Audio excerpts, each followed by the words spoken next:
That's funny. So we're here with Rebel, Rugrats, and we're going to a meeting that the BLM is putting on concerning their plans for land management, and we'll see how much what's the word, opposition? Yes. Opposition there might be. There's some wild horse people here, so their focus is kind of a lot of different than a lot of people's, because they're half and half sometimes. Sometimes they're for the BLM to do land management, sometimes they're against it and think it should be, the horses should be managed elsewhere, but we'll see. But there's quite a crowd showing up. Looks like we got about 30 people here so far. Not what you would, the room only had about half full of seats inside, which they haven't got fully set up, so maybe they'll break out some more seats so everybody can sit I don't down. mind standing. Yeah, but I think it's important to we'll see how this goes down. yeah. What's important? No, literally, Well, that we're in here, several episodes, they're like, Yeah, we're going to try to document. I don't know that everything's going to get necessarily confrontational or anything, but I looked at the document over the last couple of days. The first 3 pages alone were over 600 pages, so that was, there's 3 chapters, so that was hard to skim through. But it's not good either way. But we'll hope to get you some more video here and some commentary later.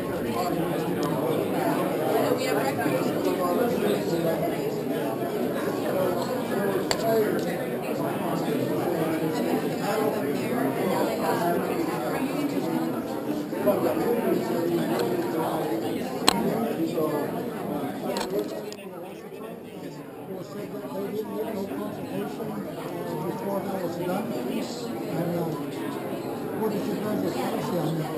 Aren't you supposed to go before a tribe before you guys do any kind of domestication or removal? Just in case there's cultural things there? Clearances are classified cultural clearances as well as surface disturbance type. It's all online. This is really, really good to add to our organization. We're just going to let it to this. But there's like situations where we have to keep an open space again.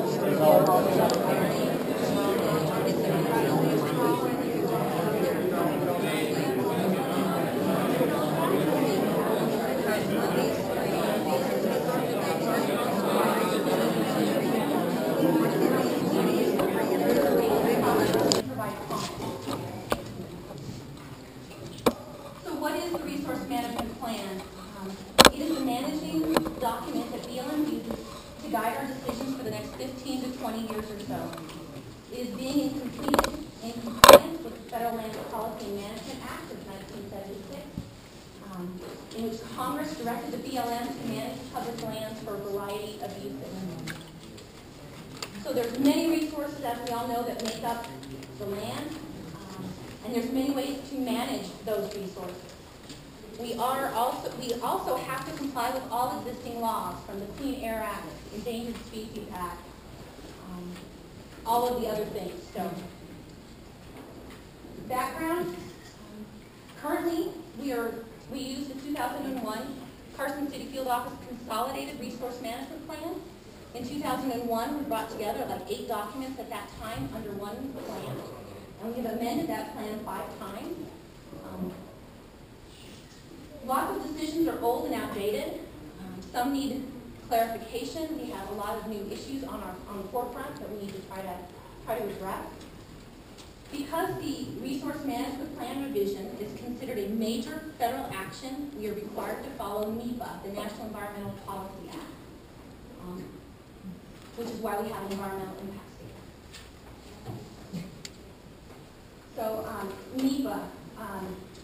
It encourages agencies to consider every significant aspect of the environmental impact of our proposed action. It informs and involves the public of potential impacts and alternatives.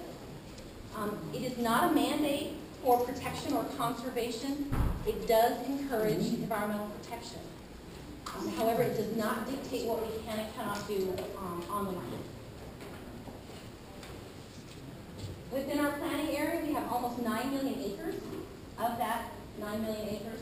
BLM manages 4.8 million acres. We have 11 counties in 2 states in which we have land that we manage. We started this process in early 2012 with public scoping. We had several meetings, gathered lots of information from the public on issues that we needed to look at, things we needed to consider. We started with that process, and since from all those original comments, we've worked with the city, county, local, and federal agencies to come up with the alternatives, which we've incorporated into our draft document.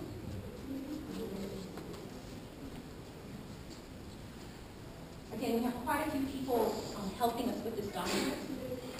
To date, we've held over 120 public meetings and presentations on the document, gathering information and input. BLM started this process with input from the public, and it's your turn once again to help us.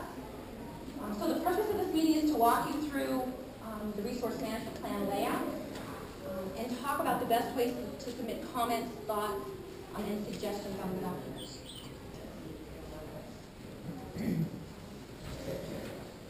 The document is laid out by policy and program, things that we need to include.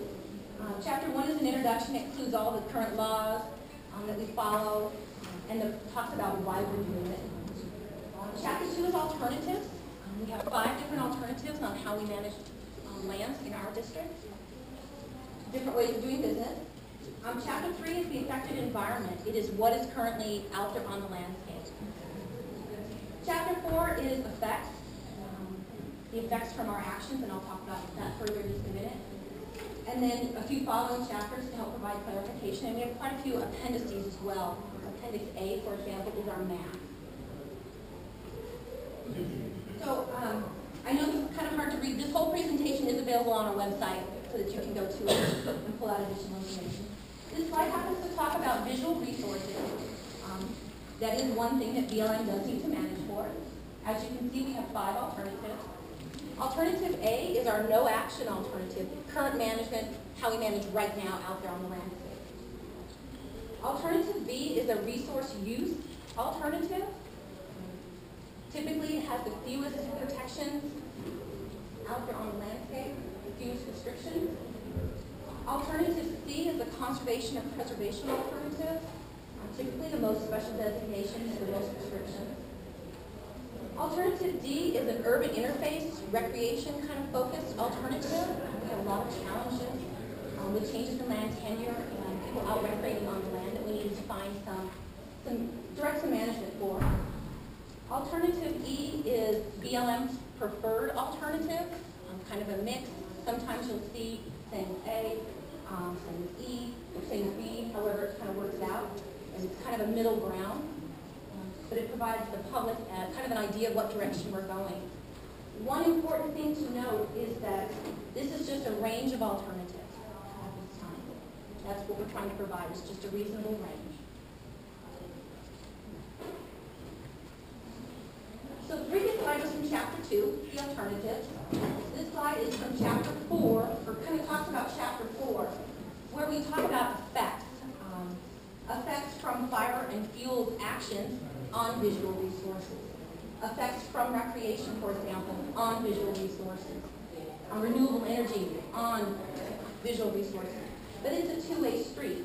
So we also look at how do visual resources and the actions associated with that affect where we can place a right-of-way or a utility corridor, where we can have mineral development. So this slide kind of helps the reader figure out how best to focus. It is a very large document. So first, identify the topics that you're interested in. Step 2 is read the executive summary. It just gives you a quick overview of the resource and some of the effects. Then step back and take one topic at a time. Locate the maps in Appendix A so that you have those handy. Start in Chapter 3, reading the affected environment, so you know what the baseline is, what's currently happening out there on the landscape. Then go to Chapter 2, where we talk about alternatives and see how we're managing or what we propose to manage in different ways. and then go back to chapter 4 and look at the effects of what we're proposing.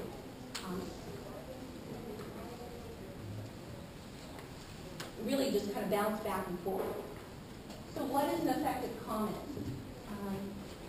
When you look at the analysis, is there something that BLM left out?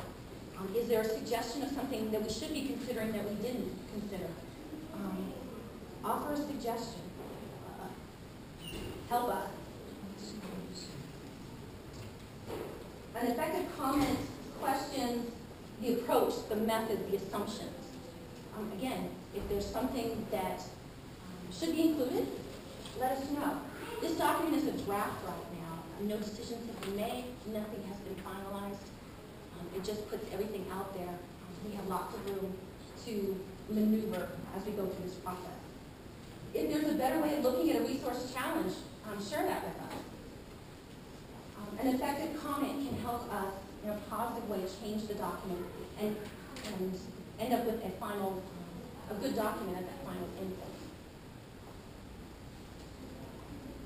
Be specific as possible. Identify the page number, section, so that we can understand where you're coming from, what you're reading. You know the land out there. You know how it's used. Help us to understand your point of view. Again, be as specific as possible. If there are supporting documents that would help us with the document, please provide those. But again, it's a draft document, and we really need you to be as specific as possible in your comments back to us. So how to provide comments? We do have a few comment forms outside, but you can submit comments up until March 27th, 120-day comment period. You can email them in, you can mail them in. All of the information is on the project website. A lot of supporting reports that were used as the basis for our affected environment section are available online as well. It is an open house format. We encourage you to go around and talk to specialists, ask questions, gather information. They're here to help clarify and answer any questions that you have. And then we also have managers about too that can help provide some information. This is just kind of a quick timeline of where we are in the process. We are in the 120-day public review period. Once we get all the public comments, we will work to revise and draft. We're supposed to have a post-resource management plan, final environmental impact statement out fall, winter of next year. And then hopefully summer of 2016 thereabouts, we will have a record decision. So that's it for my presentation again. So, as you have just seen, that is it. No comments, no opportunity for public discourse in the public. They're pretty much just telling you what they're going to do, and these are your options, and provide comment offline or in another public forum, or not in a public forum at least.